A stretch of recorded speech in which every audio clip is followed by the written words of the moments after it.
Hi, my name is John Maxwell, and thank you so much for talking to the program coordinator. We really want to come alongside of you and add value to you. And yet, when you're making a big decision like this, there are things that kind of become red flags. They kind of just wave in front of your face, and you say, well, wait a minute, before I make this kind of an investment, before I make this kind of a decision, take this step, I got to make sure that it's the right thing to do. And one of the areas that I have found in my life that sometimes brings me into conflict is the issue of timing. In other words, I see something I really want to do, but then I ask myself, is the time right for me to do it? And what I have discovered about myself, this may not be about you, is that a lot of times I want to do something, but I can think of all the reasons why the timing isn't right to do it, and I have a tendency maybe to kind of hold back and say, you know what, it's just not the right time. I think I'll wait, and maybe next year, maybe in 5 years I'll be able to kind of pull this together. And I want to talk to you about it because I think timing is very important. In fact, in the 21 Irrefutable Laws of Leadership, I talk about the law of timing and the fact that when to make the decisions is important sometimes as even the decision itself. And I know that for a fact because I look at timing in my life and making decisions in my life, decisions like you're trying to make right now, and I've begun to understand the value of timing. Let me explain. My mentor, John Wooden, said and taught me many years ago, he said, John, when opportunity comes, it's too late to prepare. Wow.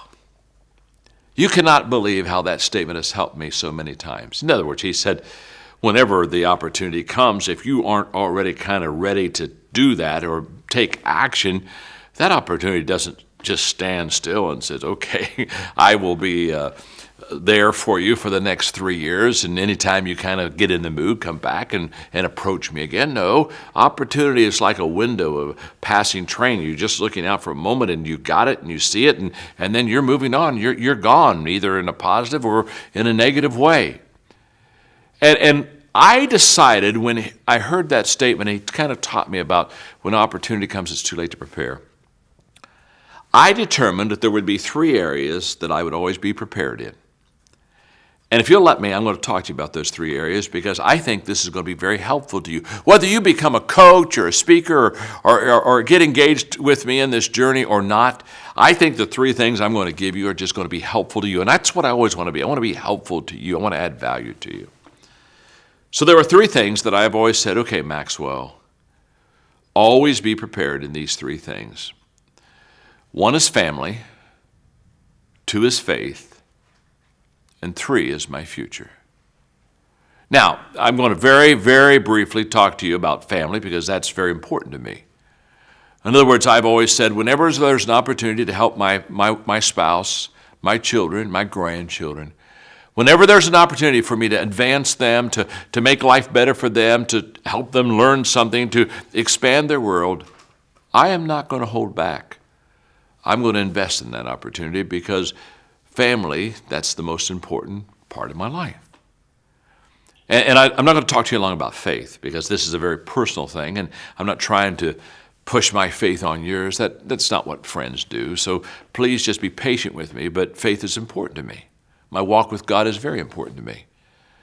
And I determined a long time ago that when it came an opportunity for me to grow spiritually, to learn, to expand my faith world, I'm not going to stop. I'm going to move right on because I know that that's a window that I have that is going to be important to me and from my perspective have eternal significance in my life. But the 3rd thing I do want to talk to you about for a moment, that's your future, my future. It amazes me how many people want a great tomorrow, but they don't invest in today. That somehow they think that taking no action today will somehow provide a great future for them. It's a fact that the only way that you and I can ensure a better tomorrow is to make important decisions today. And I decided that when it comes to my future, my legacy, my potential, where I wanted to go, my dreams, that I wasn't going to stop short of doing everything in my own power to reach my capacity and to be all the things that God, I think, created me to become. Now, to be honest with you, that decision has placed me in a position that a lot of people are not comfortable being in. And I'm going to talk to you about it for a minute. In fact, I'm going to talk to you about learning to be comfortable being uncomfortable. I've learned and have put myself in positions of being uncomfortable many times. I get out of my comfort zone. I don't want to get out of my gift zone, but I get out of my comfort zone. In other words, I have made a lot of decisions about my future that I've said to myself, as I make this decision, I am over my head. And trust me, I am an expert about getting over my head. I have taken a lot of risk, and I have walked off of the dock many times and plunged into water that was much deeper than me. And I know what it's like to look around and say, what have I done, and what am I doing, and what am I going to do? I know all about that. In fact, I want to just say this. I've been over my head so many times that now I'm comfortable being over my head. In fact, I'm uncomfortable when my toes touch the bottom and I only come up to my shoulders. I want to be over my head. And let me just say something else to you. If you're over your head, it doesn't matter how deep the water is. You're over your head. Now, what does that cause me to do? That causes me to stretch, change, and reach my potential. If all I had to do was walk with my feet on the bottom and the water up to my waist, I wouldn't have to change anything, and I could be comfortable in that setting, but I would also never grow, never develop, never be the person I am today. Now, I'm going to give you just quickly a couple over-my-head examples and why I'm so convinced that if it's in the area of your faith, your family, or your future, you need to take a risk. Let me explain it this way. Back in the late 1970s, I wanted to influence more people than I could possibly influence through speaking, so I decided that I would write a book. Now, there's a problem. The problem is I had never written a book. I had no gifts of writing, had no dreams really of writing until all of a sudden I wanted to expand my influence. And so when I tried to write my first book, I cannot describe to you how bad I was. Just think about how bad it could possibly be. Go south of that, and that's where you'll find John Maxwell. Let me explain it this way. It took me 1 year to write a book of 100 pages. And I mean, I wrote every day. I would sometimes write for 6 or 7 hours, and at the end of the day, I wouldn't even have a page done. I can remember being in a hotel in Indiana and writing for 6 solid hours and filling up 2 waste paper baskets full of legal pages of attempts that were gone awry, and that I would look at them and I'd say, this isn't any good. Nobody's going to want to read this. Here we go again. I'd crumple up, throw it in, and I'd start all over again. I had to have mentors. I had to pay for teaching. I had to go to authors and spend hours talking to them. It took me years to learn how to write. I was over my head.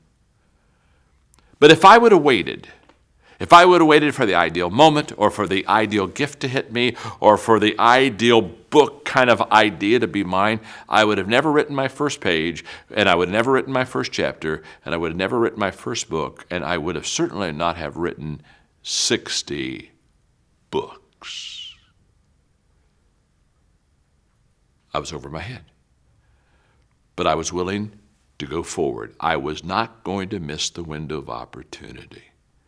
I can remember the first time I had an opportunity to make an investment in a nursing home. I had no money. I had no savings account. At that time, I was making about $32,000 a year, and the investment was going to cost me $50,000 a year, and the person that owned the nursing homes was a good friend, and I knew that it was a great investment, and I thought, I cannot afford to miss it, but I don't have any money. How am I going to do this? And so I had the opportunity, but I had no money, and I asked him to give me a couple of days to creatively think of how I was going to do it. Now, he was such a good friend, he said, John, I'll loan you the money. I said, no, you won't. That's a gift. That's not an investment. If you loan me the money so that I can make the investment to pay you back the money, that's not what I want to build my investment life off of. I've got to find the money on my own so that I have integrity in my investment, but it's going to take some creativity. And after a couple of days, I came to him and I said, I know how I can do it. I couldn't go to the bank. The bank wasn't going to loan me any money. It didn't have any money. So I knew that I couldn't go through the conventional type of options that were available to a lot of people. But I did have a friend that he had a little bit of money and he invested once in a while. And so I went to my friend and said, if I can get him to loan me the $50,000, can he get in the investment also? He said, yes, I'll let him in the investment also. I went down, I sat down with him and had lunch. I said, I got good news, I got bad news. The good news is I got an amazing investment for you. He got all excited. He said, what is it? I said, well, let me give you the bad news. You've got to loan me $50,000 to get the investment opportunity.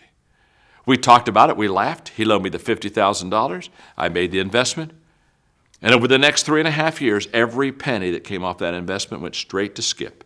I just kept putting the money in his hands until I paid off that $50,000 investment. And then I did another one. And then by the third time I did it, I was so good that the bank said, you know what, after a while, all I had to do is make a phone call to the banker and say, hey, I'm going to need a little bit of money here because I'm making another investment. It was just a phone call, sign a couple papers. And how did I get there? I got there by taking a risk and by not waiting for everything to look good and come my way before I made a decision. Now, I stop here and just say to you, there's a tendency for us when an opportunity comes sometimes to say, well, the time is not right. Can I tell you something? For some people, the time has never been right, and they have always been poor, and they can't figure it out. It's your decision. And I want you to do what's best for you, not what's best for me, what's best for you. But here's what I do know. Because I took the risk and because there were times when I said, I will create or make my own way, I will bet on myself. Yes, I will. I seized the opportunity. And those decisions have been good decisions. So, the choice is yours. I'm on your side. I want you to know that. But if you decide that this is the time and I want to make this opportunity become a reality in my life, go back to your program director. Again, talk to them. They'll help you. We'll work together. This is a journey that we're taking not by ourselves. This is a journey that we're going together. And so I encourage you. Take a risk. Make an investment. Bet on yourself. And together, 3 years from now, we'll have a good story to tell.